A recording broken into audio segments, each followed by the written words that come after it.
नमस्कार, मैं हूं पल्लवी नागपाल जैरत, प्रोफेसर बड़ा बिजनेस। देखिए, वेंडर मैनेजमेंट ना एक बहुत अहम पहलू हो जाता है आपके बिजनेस से जुड़ा हुआ, क्योंकि ये आपके बिजनेस के ना तमाम प्रोसेसेस को बहुत स्मूथ कर देता है। अब कई बार क्या दिक्कत होती है कि भाई हमने क्या किया कि वेंडर के साथ जो है एक कॉन्ट्रैक्ट साइन नहीं किया, लेकिन उससे सामान मंगा लिया।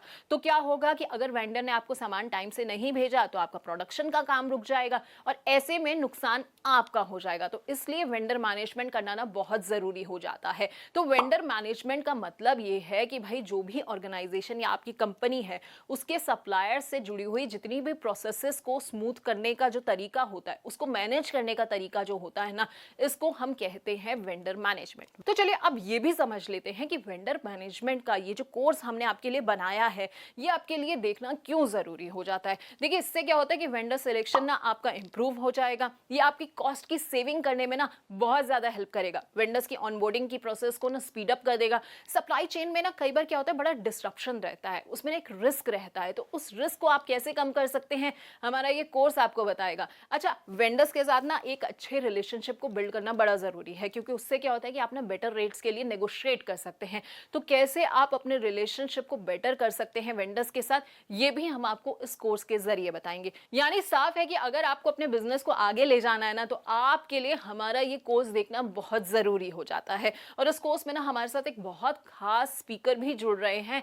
जो आपको वेंडर से जुड़ी हुई तमाम प्रोसेसेस के बारे में बहुत अच्छे से समझाएंगे। हमारे साथ इस कोर्स में जुड़ेंगे मिस्टर राजीव बोस, जिनको इस फील्ड का करीब 9 साल का एक्सपीरियंस है। देखिए, ये वेंडर मैनेजमेंट से जुड़े हुए ना तमाम पहलुओं के बारे में बड़ी अच्छी तरह से आपको समझाएंगे। तो इसलिए आपके लिए ना ये पूरा कोर्स देखना बहुत जरूरी हो जाता है। तो चलिए फटाफट मैं आपको ये बता देती हूँ कि ऐसे कौन कौन से टॉपिक हैं जो हमने इस कोर्स में कवर किए हैं। सबसे पहले एक ओपनिंग वीडियो होगी जिसमें हम आपको पूरे कोर्स के बारे में एक इंट्रोडक्शन देंगे। उसके बाद हम आपको ये बताएंगे कि वेंडर मैनेजमेंट आखिरकार क्या होता है और ये क्यों आपके बिजनेस के लिए जरूरी है, कैसे इसकी मदद से आपका बिजनेस जो है वो आगे बढ़ सकता है। अगली वीडियो में हम आपको ये बताएंगे कि कौन कौन से ऐसे इंपॉर्टेंट पॉइंट्स हैं जिनका आपको ख्याल रखना है जब भी वेंडर का सिलेक्शन करते हैं। देखिए, कई बार क्या होता है कि मुझे वेंडर की जरूरत है, लेकिन उसके पास जो मटेरियल है वो मुझे 1 महीने के बाद देगा, लेकिन मुझे जो है 15 दिन में जरूरत है। तो ऐसे में वेंडर सिलेक्शन करते हुए मेरे लिए सबसे ज्यादा अहम ये हो जाएगा कि भाई टाइमलाइन वो मुझे क्या दे रहा है। तो ये सारे कौन से क्राइटेरिया है, ये हम आपको इस वीडियो में बताएंगे।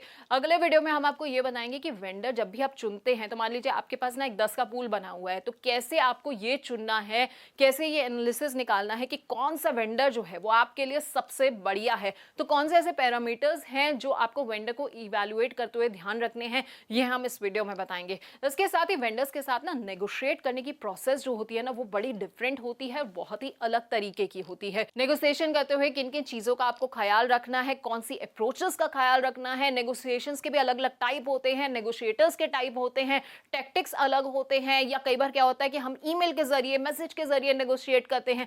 तो कैसे जो है नेगोशिएट आपको करना है, ये हमने 2 वीडियोस के अंदर बहुत ही डिटेल में आपको समझाया हुआ है।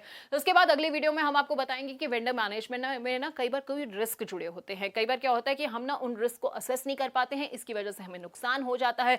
तो कैसे आप इन रिस्क को असेस कर सकते हैं, कैसे जो है इन रिस्क को कम कर सकते हैं, ये हम आपको समझाएंगे। अच्छा, जब हम वेंडर्स के साथ काम करते हैं तो कई बार ना लॉन्ग टर्म एसोसिएशंस का हमें बेनिफिट मिलने लग जाता है। वेंडर्स क्या करते हैं कि कहते हैं कि अरे भाई, ये तो मेरे साथ 10 साल से काम कर रहा है, चलो मैं ऐसा करता हूँ, इसको ना मैं 10% का एक्स्ट्रा डिस्काउंट देना शुरू कर देता हूँ। तो कैसे आप इस तरह के लॉन्ग टर्म एसोसिएशंस का फायदा उठा सकते हैं और कैसे ये आपका पैसा बचा सकता है, ये हम आपको अगले वीडियो में समझाएंगे। अच्छा, जब भी हम वेंडर्स से प्रोक्योरमेंट करते हैं ना, तो कुछ एथिक्स का हमें ध्यान रखना होता है। कौन से वो एथिक्स हैं और क्यों इन्हें फॉलो करना जरूरी हो जाता है, हमारी अगली वीडियो में इसी के बारे में बात होगी।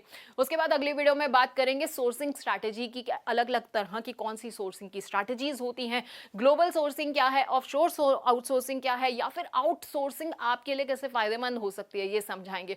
अच्छा, जब भी हम वेंडर्स के साथ डील करते हैं तो कई बार लीगल कॉन्फ्लिक्ट्स आ जाते हैं, तो कैसे जो है आप इन कॉन्फ्लिक्ट्स को अवॉइड कर सकते हैं, कैसे कॉन्ट्रैक्ट्स आपकी मदद कर सकते हैं, कॉन्ट्रैक्ट्स में कौन कौन से एलिमेंट्स होने चाहिए, कैसे जो है कॉन्ट्रैक्ट मैनेजमेंट आपकी मदद करेगा, और कॉन्ट्रैक्ट के कंप्लायंस क्या क्या है, ये सब भी आपको समझाएंगे।